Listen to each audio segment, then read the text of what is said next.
마지막 때 하나님께서 이스라엘을 회복하실 것입니다. 아브라함에게 약속하신 지리적이고 물질적인 회복과 또 선지자들을 통해서 말씀하신 이스라엘의 회개, 예수 그리스도를 메시아로 영접하게 하실 것입니다. 그런데 성경이 말하는 이스라엘의 회복은 이러한 하나님의 약속들을 포함하고 있는 반면 그 이상의 의미를 갖고 있습니다. 이것이 저희가 이번 강의에서 좀 살펴보기 원하는 내용인데요.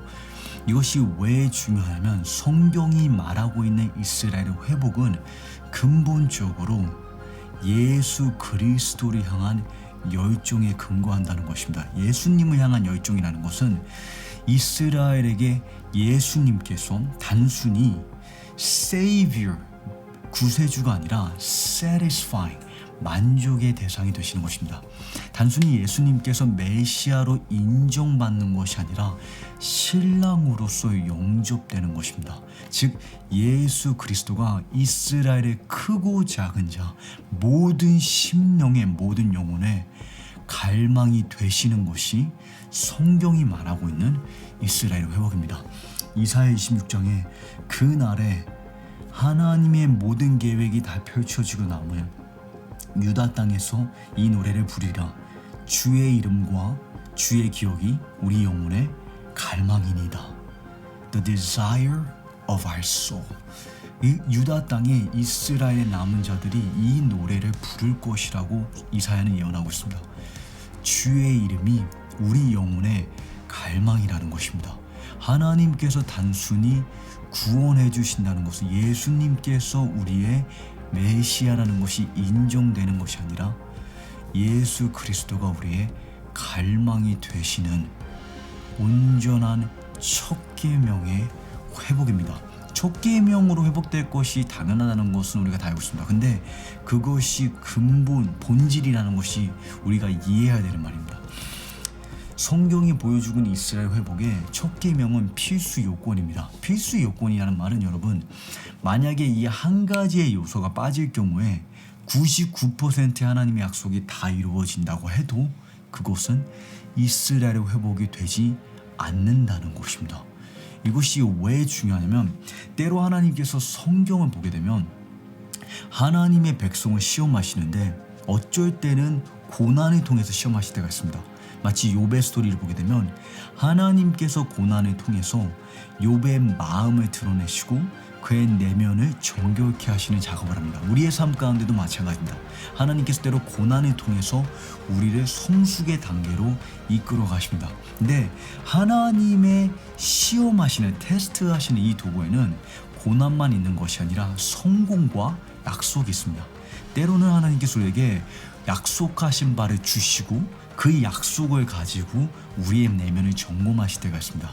예를 들자면 창세기 22장에 하나님께서 수십 년 끝에 30년 이상의 그 기다린 시간 끝에 아브라함에게 아들을 주시고는 그 아들을 산 제물로 바치라고 명하십니다. 왜 그러하셨냐? 약속이 잘못된 것이 아니라, 약속이 틀린 것이 아니라 그 약속이 아브라함의 유업인지 아니면 하나님만이 아브라함의 전부인지를, 하나님만이 아브라함의 독보적인 상급인지를, 지극히 큰 상급인지를 점검하신 겁니다. 마찬가지로 모세 이야기를 보게 되면 하나님께서 모세에게 이 이스라엘 백성을 약속의 땅으로 이끌어 인도해 가시겠다고 약속하십니다. 근데 이스라엘 백성이 하나님께 불순종하고 우상 숭배를 인해서 범죄하고 계속해서 하나님을 시기케 하였기 때문에 이 백성과 함께 할 경우에 하나님께서 진멸하실 수 있기에 함께 가지 않고 대신 천사를 보내서 약속의 땅으로 이끌어 가시겠다고 말씀하십니다. 그에 대해서 모세가 어떻게 반응하죠? 모세가 하나님께 말씀하시기를 우리 하나님께서 친히 우리와 함께하지 아니하시거든 우리를 이곳에서 올려보내지 마옵소서. 내가 적과 꿀이 흐르는 땅을 소유하느니 하나님 없이 약속의 땅을 누리느니 하나님과 함께 하나님의 임재 가운데 광야에서 내가 거하겠나이다. 그것이 광야이든 어디든 약속, 하나님께서 분명히 가나안 땅을 약속하시지만 내 삶의 욥은 하나님만이 나의 전부라는 것입니다. 이것이 모세의 고백입니다. 마찬가지로 우리가 다윗의 삶을 보게 되면 여러분, 다윗에게 하나님께서 약속을 취할 수 있는 사건과 기회를 주십니다. 예를 들어서 다윗이 이제 아둘람 굴에 거하던 그 시즌에 사울이 다윗이 거하고 있었던 그 동굴에 들어오는 그 장면이 있습니다. 그때 이제 사울이 잠깐 쉬려고 이 동굴에 들어왔을 때 다윗과 그의 부하들이 그 동굴에 숨어 있었죠. 그 동굴에 같이 숨어 있었던 부하들이 다윗에게 뭐라고 말합니까? 하나님의 약속을 취할 수 있는 기회가 주어졌다고 말합니다. 하나님께서 당신을 기름 붓지 않으셨습니까? 당신이 왕이 될 것이라고 약속하지 않으셨습니까? 지금 그 약속을 하나님께서 이루실 수 있도록 기회를 주신 겁니다. 취하라고 말합니다. 그때 다윗이 그 약속을 스스로 취하지 않고 하나님께 맡깁니다. 하나님께서 하나님의 때에 하나님의 약속을 이루실 것이고, 내 삶의 유업은, 내 삶의 만족은 하나님만이시라는 것을 그가 고백하는 것을 우리가 보게 됩니다. 마찬가지로 사울이 죽었을 때에도, 사울이 이제 죽었다는 소식이 들었을 때 이제 사무엘하 2장인데요. 다윗이 하나님께 묻습니다. 하나님, 내가 유다 성읍에 어디로 가리까? 분명히 다윗은 자신이 왕으로 기름 부음 받는 것을 알았고 하나님의 약속에 대해서 알고 있습니다. 그럼에도 불구하고 다윗은 자기가 어디로 가야 할지를 하나님께 묻습니다. 그때 하나님께서 예루살렘이 아니라 헤브론으로 가라고 말씀하십니다. 하나님께서 약속하신 곳은 예루살렘인데 하나님께서 다윗을 점검하고 계신 겁니다. 과연 무엇이 다윗을 만족해 할 것인지, 다윗이 정말 추구하고 진정 바라는 것이 무엇인지를 그의 마음을 체크하신 것입니다. 때로 마찬가지로 여러분, 이스라엘의 회복에 대해서 우리가 얘기할 때 하나님께서는 이스라엘에게 주신 약속을 가지고 그것을 일부적으로 이루심으로 인해서 그들의 내면을 점검하시고 테스트하실 것입니다. 이것이 마지막 때 이스라엘의 스토리입니다. 요엘서 2장을 보게 되면 저희가 이 강의에서는 다룰 수 있는 시간이 없지만, 요엘 선지자는 이스라엘이 마지막 때 최대의 번영과 물질과 부귀 영화를 누릴 것인데 어느 정도까지 그들이 그들의 그 물질적인 회복을 누릴 것이냐. 요엘서 2장 3절에 하나님이 말씀하신 그 환난이 임하기 전에, 그 심판이 임하기 전에 이스라엘 땅이 에덴 동산과 같을 것이라고 표현합니다.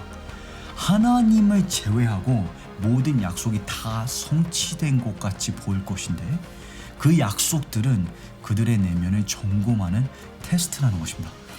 여러분, 이런 이스라엘의 회복이, 또 이스라엘의 이 주제가 큰 논란의 요지인 이유가, 이제 우리가 물질적이고 지리적인 이 회복에 대해서 강조를 할 수밖에 없는 상황입니다. 또 강조를 해야 되고 그것이 중요한 성경의 내용입니다.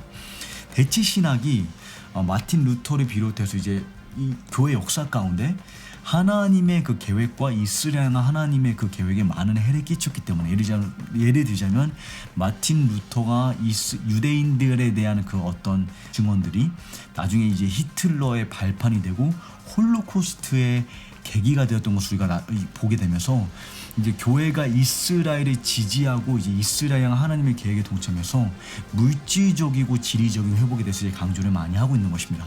1948년도에 2000년 만에 나라를 회복한 사건이 얼마나 중요한지, 1967년도에 예루살렘을 탈환한 사건이 얼마나 중요한지, 2017년도에 트럼프 대통령이 예루살렘을 공식적인 수도로 인정한 것이 어떠한 하나님의 손길인지.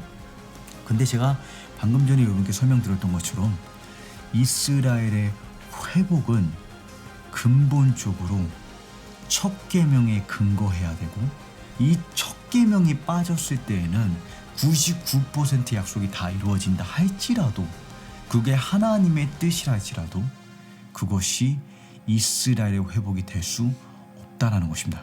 선지자들이 본 모세가 예언한 이스라엘 회복은 전심을 다해 하나님을 사랑하는 데까지 이르는 예수 그리스도를 구주로 인정하는 회복이 아니라 단순히 예수 그리스도께 압도되고 매료되는 회복인 것입니다.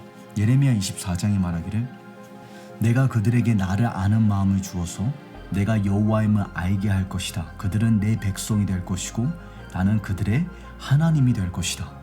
이는 그들이 그들의 온전한 마음으로 내게 돌아올 것이기 때문이다. 온전한 마음으로 그냥 하나님께 돌이키는 것이 아니라 잘못을 단순히 인정하는 것이 아니라 예수 그리스도가 메시아라는 것을 인정하는 것이 아니라 온전한 마음, whole heart, 전심으로 그리스도께 돌이키고 그리스도를 사랑하게 된다는 것입니다. 다시 말하면 예수님께 압도되고 지배당한 예수님만이 홀로 그들의 영혼의 심령의 갈망이 되시는 것입니다. 이것이 이제 첫 계명인데 그냥 첫 계명이라고 표현하면 되는 것을 제가 굳이 압도된, 지배당한, 매료된 이렇게 표현하는 이유는 하나님의 계획과 목적을 구체화하기 위함입니다. 여러분, 하나님께서 이스라엘의 신부로 삼으시는 것이 하나님의 목적이라고 제가 설명을 드렸는데 추상적인 신부가 아닙니다. 하나님은 그냥 신부가 아니라 특정한 신부를 꿈꾸고 계십니다. 하나님께서는 이스라엘 회복에 대해서 생각하시되 특정한 구체적인 그림을 갖고 계십니다. 그것이 무엇이냐면 사랑병에 걸린 신부입니다. 그냥 하나님께 결혼된 것이 아니라 사랑에 지배되고 압도된 신부를 하나님께서 계획하고 꿈꾸고 계신 겁니다. 아가서 5장에 보게 되면 예루살렘 딸들아, 예루살렘 여자들아, 너희에게 내가 부탁한다. 너희가 내 마음이 사랑하는 자를 만나거든 내가 사랑으로 인해서 병이 났다고 하려무나. 사랑 때문에 심령이 지배당했다라고 전달해달라. 내 마음이 사랑하는 자에게, 내 마음이 압도된 그에게 내가 사랑으로 인해서 지배당했다라고. 이 사랑에 지배된 압도적인 이런 지배력은 마치 예레미야 선지자가 말하기를 내가 하나님의 말씀을 전하고 싶지 않았지만 하나님의 말씀이 뼛속에 사무친 불과 같아서 내 심령을 집어삼켰다라고 말합니다. 시편 69편을 보시게 되면 다윗도 마찬가지로 여호와의 집을 향한, 여호와의 처소를 향한 열성이 나를 삼켰다라고 말합니다. 제가 예수님을 향한 열정이라고 말할 때, 이스라엘이 회복될 것이라고 말할 때 제 머릿속에 있는 그림은 이와 같습니다. 선지자들이 말했던 이스라엘 회복은 이와 같습니다. 예수님께서 꿈꾸고 예언하시고 기도하신 이스라엘 회복은 바로 이러한 그림입니다. 요한복음 17장을 보시게 되면 예수님께서 십자가를 지시기 전날밤 이렇게 기도하십니다. 나는 그들에게 아버지라 하였고 또 앞으로도 계속 아버지를 알게 해 나를 사랑하신 아버지의 그 사랑이 그들 안에 있고, 하나님이 하나님 되심을 알리실 것이지만 그게 전부가 아니라는 것입니다. 예수 그리스도가 메시아인 것을 알릴 것이지만 지적인 깨달음이 전부가 아니라는 것입니다. 이 깨달음은, 이 그리스도를 구주로 영접하는 것은 결국에 어디에까지 이르게 될 것이냐, 나를 사랑하시는 그 사랑이 그들 가운데 있고 그들 심령에 부어주고 예수님을 바라보시는 성부 하나님의 감정과 애정이 이스라엘에게 임파테이션 된다는 것입니다. 이것이 모세가 말하고 있는 마음의 할례입니다. 그때 하나님께서 너희 마음을 할례할 텐데, 에스겔 선지자에게 말씀하시기를 그들에게 새 심장을 이식하고 내 영을 주어서 내 마른 뼈를 살려내서 그들을 부활케 할 텐데 그 끝이 무엇이냐, 나는 그들의 하나님이 되고 그들은 내 백성이 되리라. 여러분, 지적인 깨달음, 예수 그리스도를 메시아로 인정하는 것이 전부가 아니라고 제가 말하는 이유는 이와 같습니다. 성경은 귀신들도 예수님을 알고 두려워 떤다라고 말합니다. 마가복음 1장 24절에 보게 되면 귀신들이 예수님을 보고 우리는 당신이 누군지 안다고 말합니다. 하나님의 거룩한 자인 것을 안다라고 시인합니다. 예수를 구주로 시인하는 것만은 하나님께서 꿈꾸고 계신 이스라엘 회복이 아닙니다. 그래서 물질적이고 질적인 회복이 중요하지만 우리 성경이 말하고 있는 이스라엘 회복의 본질은 무엇이냐면 내면의 거듭남, 새로운 피조물이 돼서 하나님을 향한 감각이 깨어나고 하나님을 향한 불타는 사랑에 지배당하는 것입니다.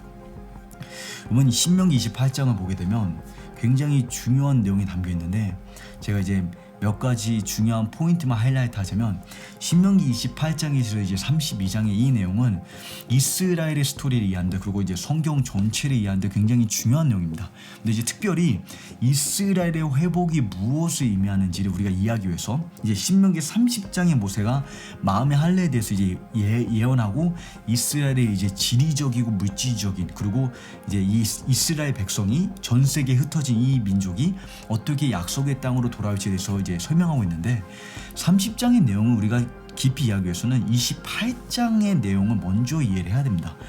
왜냐면 28장을 보시게 되면 축복과 저주, 순종과 불순종의 결과에 대해서 설명하고 있는데, 하나님께서 불순종의 결과, 저주가 어떻게 이스라엘에게 임할지 설명할 뿐 아니라 그 죄의 본질이 무엇인지, 그들이 하나님께 범하는 죄악의 핵심이 무엇인지를 설명을 해주신다는 겁니다.